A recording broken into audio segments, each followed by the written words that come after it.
We're living in a fairy tale, in the middle of the sea. I'm so for real, sipping my ginger ale, and I'm on a cloud, and I am not coming down. I am not coming down, as long as you around. On a cloud. Hey y'all, welcome back to my channel. I am Talia Tees and welcome to the table. Today we're going to get into Our Kind of People, episode 2, season 1. So let's go ahead and get talkative. So we open up with Angela. She's doing another one of those little hair blogs, and she's talking about memories of her mama doing her hair. So you know how it all used to be back in the day, where you would have to sit on the floor in between your mama legs while she, getting your little kitchen together. But she talks about how her mother would always tell her stories about how, our African ancestors back in our, original environments, if you will. Our hair told a story. It was our crown. It symbolized so many things, your wealth, your status, etc. So when colonizers arrived, they made sure that they shaved their heads so that they wouldn't be able to tell who they were, where they belonged, what family, they might have belonged to. So once we got here and we found out, that there was so much power in our hair, we just started to take it to another level and really started expressing ourselves. And that's what her mama basically instilled in her, that no one can take your identity or make you forget who you really are. So later on, they go down to the church, and it looks like, everybody and their mama go to the same damn church. And the pastor is actually the guy from, I think he's an Atlanta pastor, but this guy is always getting caught in real life cheating on his wife. And he's always having to stand up in front of the congregation to express his sorrows for the things that he's done to his wife. But anyway, he's playing a good pastor on TV, because he went into this sermon and talking about how sometimes, you got to take things by force. And that made Angela stand up and give them a good old hallelujah, church, tabernacle, amen. So outside, Angela, she sees Tyreek, her little boo thing, and she basically, lets him know she wants to renovate Eve's crown. And because he's a contractor, she would like for him to come through and help. And of course, he obliges because he's feeling her. But across the way, we see Leah and Mama Liv looking at Angela, and, Mama Liv just ain't seeing it for her. She declared that she's just like her mama, and she needs to be taken care of. But in the meantime, she pulled up this social media post of Lauren, who's basically getting loose all up over social media. So she lets Leah know that she needs to get her together before she ruins the family name. So as Mama Liv walks off, a few ladies walk up and congratulate Leah on her new position at her father's company. But Angela walked up too and decided that she wanted to interrupt it and just clear the air. So the two ladies, they walk off, and Leah, she just want to know why she's so pressed to be here, especially considering her mother's history on this island. Why would you even want to be here? So she thinks that Angela is nothing more than a social climber, and she's just there to floss for the summer, while the real families are there all year taking care of this island. Leah then goes on to say that it is these families here that are at the forefront of pushing Black excellence. And Angela lets her know, well, honey, people that look like me and my mama represent the people that are truly at the forefront of all of this, trying to make it happen. So you can check that.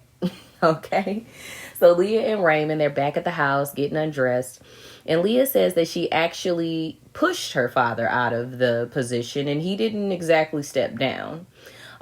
She also revealed that there's so many bad things going on with her father that she honestly doesn't even want to mention it out loud. So Raymond, he goes on to say that he's honestly not surprised, and whatever it is that he's doing, he's just glad that she confronted him about it. But he knows she's about to do the damn thing. And Leah, she started dreaming about how she's going to be on the cover of Forbes. And Raymond, he just reassures her, again, this is the summer for us. So he undresses her, continues to kiss on her, romance on her, and just says that he knows exactly what to do to help get everything back right And they go ahead and make a little love. So back on down at Eve's Crown, we get the DNA sample back. That's right. So on the last episode, after Angela had whipped everybody's hair up at the mommy daughter fashion show, she very slickly went back and got Leah's wig so that she can go ahead and hit up Dana to find out who is the father, okay? So come to find out that there is a 99.9% chance that her and this young lady share the same parent. So it's a fact. Teddy is her daddy. So her auntie Pat, she was just saying, this is cool and all, but this doesn't really prove that her mother basically took a drug charge for Teddy. Nikki also reminds her that, we still need to spread Grandma Eve's ashes. And, Angela was like, well, she doesn't want her ashes spread anywhere near this place. Now that she's finding out all these horrible things and the way these people feel about her mom, she's just like, well, why do that? And she leaves the room and, basically just reminds her that everything that she's doing is not in vain. This is for Mama's Eve. Be clear. So then we see Raymond. He gets on a yacht, a little boat or whatever, and his friend Jack is there. So they have a little toast, and they are, basically excited about getting his company back. So his friend Jack, he seems to be a little bit apprehensive, but Raymond reassures him that because Teddy is now gone, that they can make this happen. But Raymond also says that, he's excited about seeing this company rebound because last year it was in Jack's hands and he pretty much almost just ruined the whole thing. So Raymond is basically letting him know that his part's going to be changing, within this moving forward. Now, he did also, Jack, he jumps in to just kind of remind him that, this company, Darman, was founded by their great-grandfathers. And they believed in their partnership so much that they combined their names. So his grandfather's last name, or great-grandfather's last name, was Harmon. And Raymond's grandfather's last name was DuPont. So they put that together and made Darman. So he's like, Raymond, I look at you like a brother, and it would just be a complete disappointment to the founding fathers if we just kind of change the vision of the partnership. So Raymond then goes on and says, well, from what I remember, we might be family, but we wasn't necessarily raised the same way because I just smelled a whole bunch of white privilege while I was out here working my butt off, clawing, trying to get to the top and get this thing going. You were messing up, being irresponsible, drinking and having a good time. So I'm going to need you to just go ahead and sit on back and let me do this, right? Okay. So then we move on to the Gray Cities. They're having this little event. Well, they're preparing for an event because everyone's in there like putting these bouquets together. So we see Lauren, she comes busting in. She's got on this short dress, looked like she just got done leaving the bar, and she's clearly hungover. She looked like she had a real good time last night. But some of the women in there, they actually started talking about her like, ooh, look at that little short dress she got on, and, started trying to go in. And, Leah don't like that because Leah, she's in charge of the girls. So y'all not going to be talking about her baby girl, right? So she sits down, Leah sits down with Lauren at the end of the table. And she basically just says, since your friend Taylor's been in the hospital, I've been noticing some real differences in your behavior. And, she's got this Forbes photo shoot tomorrow and wanted to know if she would like to come. Maybe that'll kind of help her, get out of this rut. So Lauren goes on to tell her that, there's some things about her that you might not like. And Leah tells her, well, you can tell me anything. So at that point, Lauren starts blowing chunks like they're coming up. So she has to run out the room. So as she runs out the room to vomit, Leah sees her phone and she sees a few pictures of Taylor and her, and they are damaging. So then the ladies continue on in the room and they begin discussing the gala that they're going to have, or they're basically planning. And Angela suggested that maybe they should change the name. Leah, she kind of agrees with her and decides to call it the Black Diamond Gala. We also get to see, Angela kind of buddying up to some of the other ladies in the club when Leah kind of shuts them down, flexing her power. So then after, the meeting was over, Angela leaves, and in one of the hallways, she actually runs into Raymond. She asks him some more questions about the Franklin Incubator Program. Now, Raymond, he explains to her that he sees the hunger, but, you got to be set apart. It's got to be just a little bit more than drive and determination. So Raymond says that they have to, have a clear business structure, and it has to be a solid business investment. So he's basically giving her some tips to see what she can do to try to, win them over. But Angela, not to be knocked down by anybody, she lets him know that she will see him there and that she will continue to push forward. And he lets her know that he likes her confidence. All right, Angela. So Angela shows up at a home, and we find out that this is the home of Rose Franklin. So Rose is actually Leah's mother, or Terry's wife. So when she gets there and she greets her, Rose says something to the effect of, "Oh, so the little bitch finally decides to show up. Hey, Leah." So Rose thinks that this is Leah versus Angela. So Angela, basically tries to tell her, I'm not Leah, but she asked her to go ahead and go and get her ready for the Great Cities Tea Party. So Angela just kind of goes with it and starts doing her hair. So Angela asked her if she remembers the Grand Illumination Ball back in 1984. And Rose lights up and she's like, "Yeah, that was the night that I was inducted, me and your father." And she's talking about Teddy. So she was like, "We felt like we were on top of the world. It was so nice." So then Angela goes on to ask if she remembers the arrest that took place that night. There was an arrest of Evelyn Vaughn. So Rose literally looks startled when she says that and was like, "So did your father send you here to humiliate me?" But then she oddly continues on.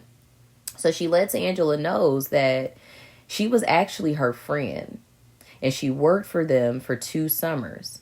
But she became one of those stereotypical people.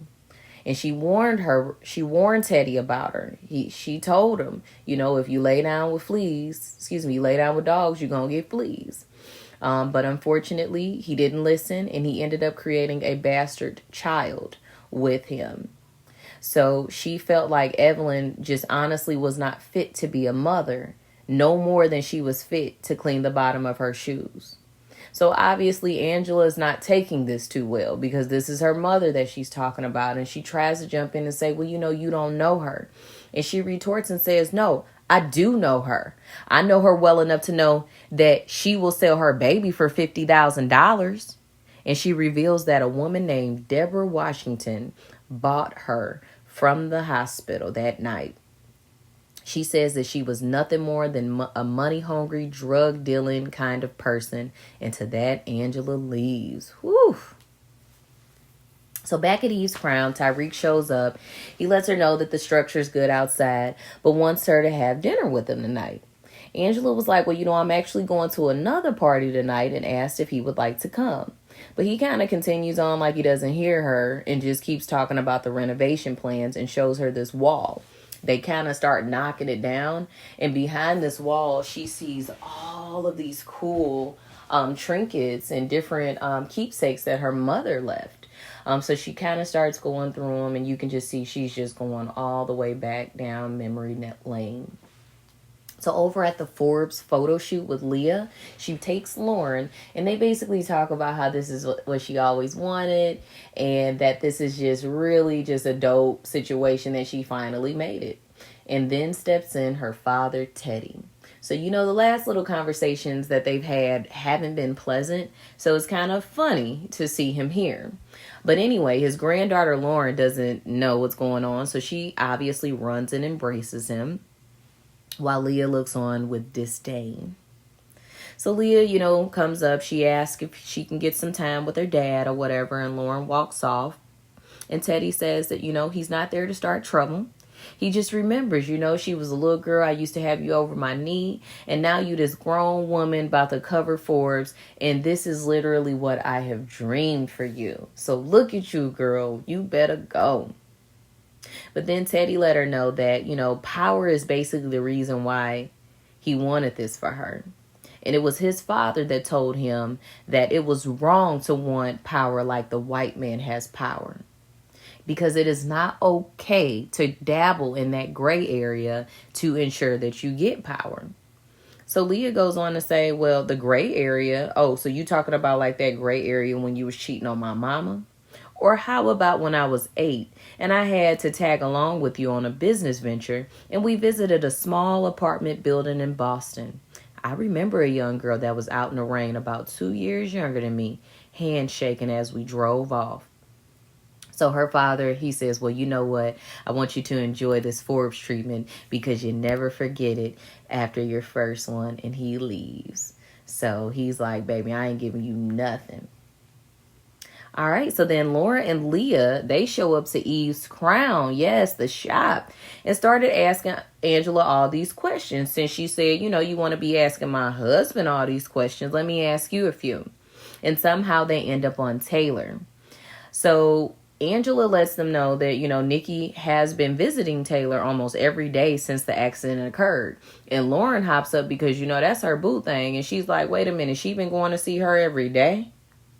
So then Leah goes on to say that Taylor is just basically a party girl. And hopefully this event will change her because she has some type of a hold on Lauren.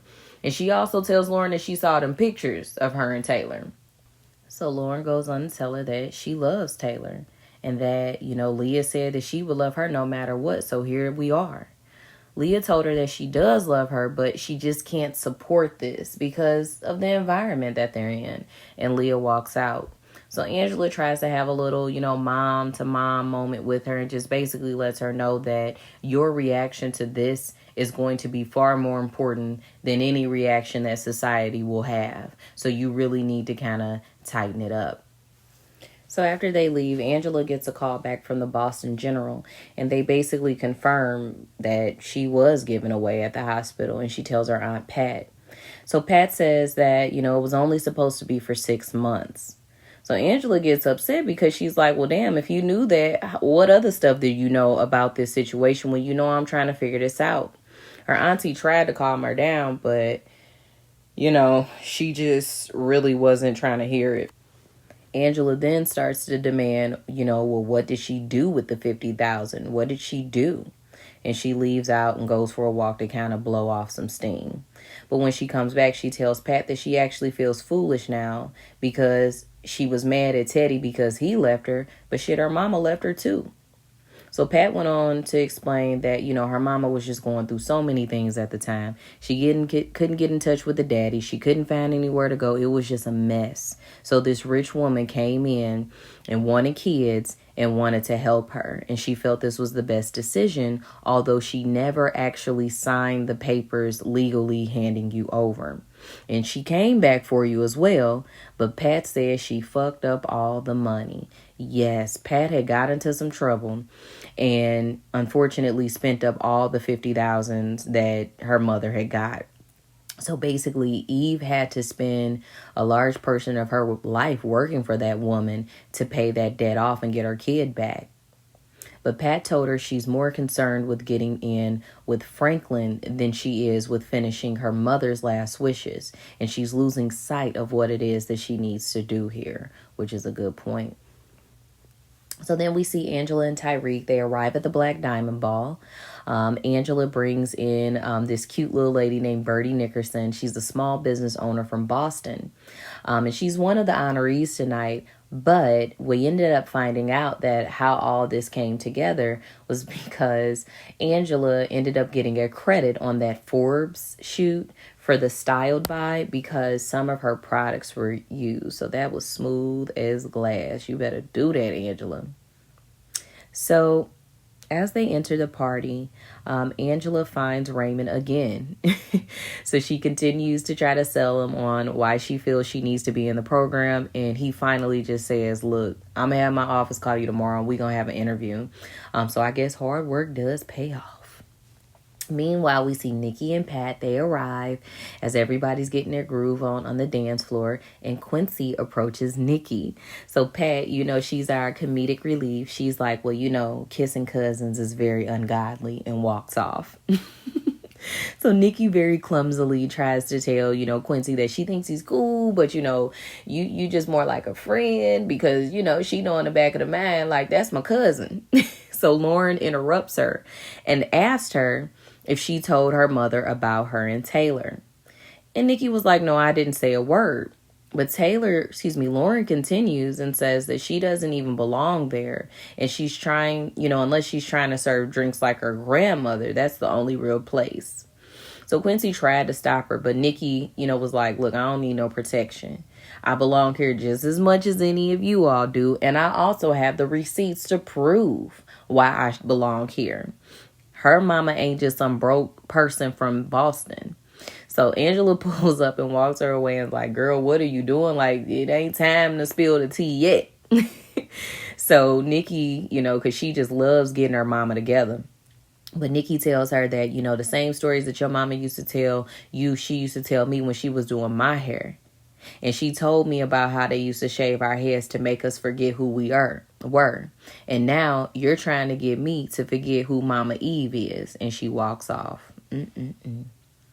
So now on stage, we see Teddy and Leah, and he gives her all this praise and talk about how much of a queen she is. But he makes it very clear that there has been a misunderstanding. He is still very much so the chairman of Franklin Holdings, and Leah is still his very capable second in command.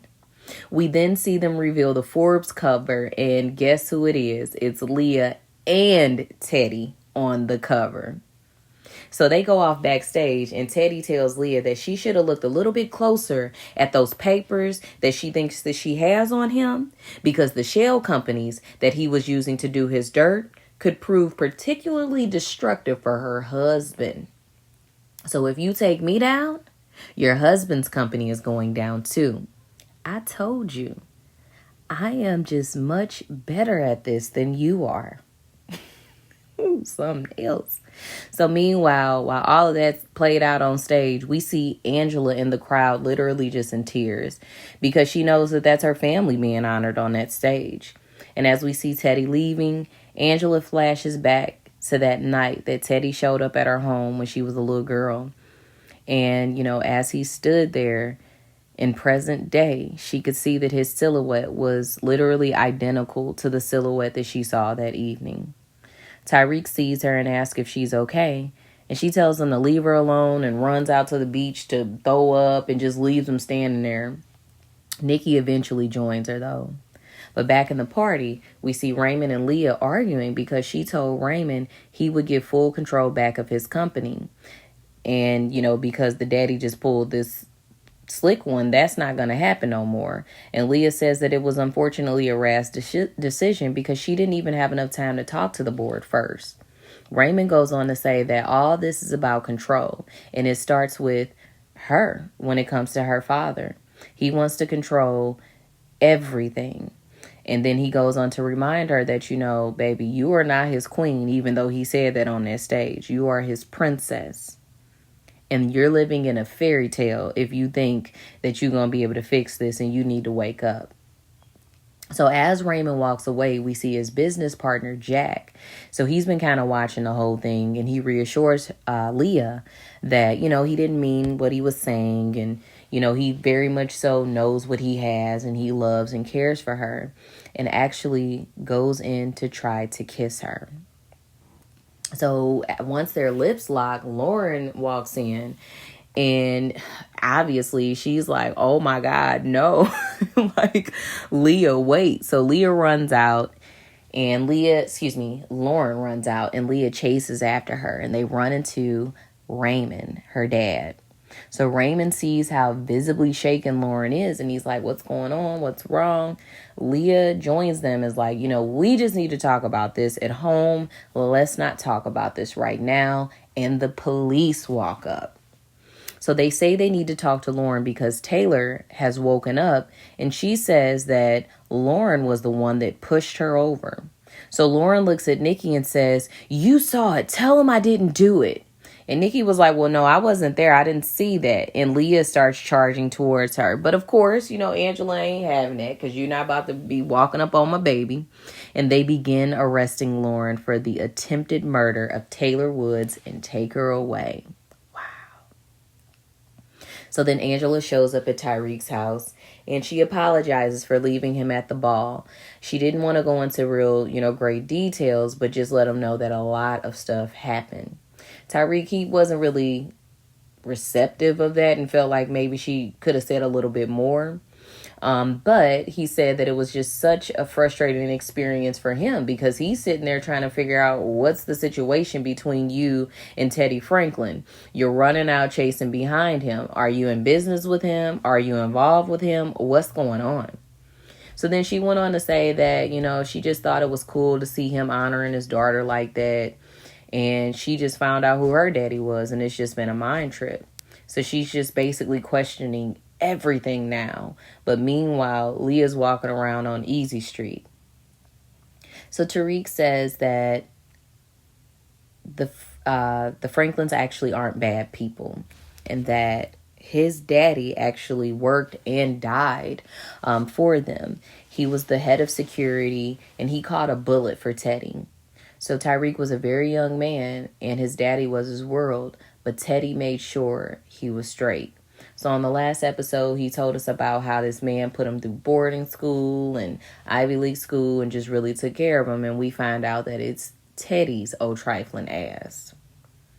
So, Angela at that point, she accepts what he has to say, and Tyreek basically tells her this cool story about how he coped with, not being mad at his dad for leaving him so young, is he would just remember how he would talk to him when he would float. So sometimes he would just need to float. And to that, he undresses Angela and takes her in the pool, and they have this very cute, intimate scene of floating. Later on, we see Angela, Nikki, and Pat. They're at the bridge reciting a beautiful Maya Angelou poem, Still I Rise, as they go ahead and finally spread Mama Eve's ashes. Leah then enters Teddy's office, her dad, and speaks about Lauren's case. Teddy lets her know that whatever trouble Lauren has gotten herself into, he can handle it like he always does, but that Leah needs to be focusing on protecting their family's legacy. He then goes on to tell her that her memory of the night in Boston was true. He was saying goodbye to a woman, Eve, Angela's mother. I chose you and your mom, Rose, and my family over an affair, and Angela is your sister.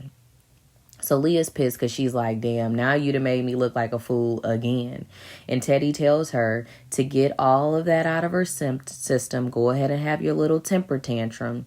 But I need you to go on ahead and reset this board so we can play the real chess game before she uncovers the skeletons that can ruin this family. He'll let Leah know when the next move is. So again, he's just letting her know, I'm still number one.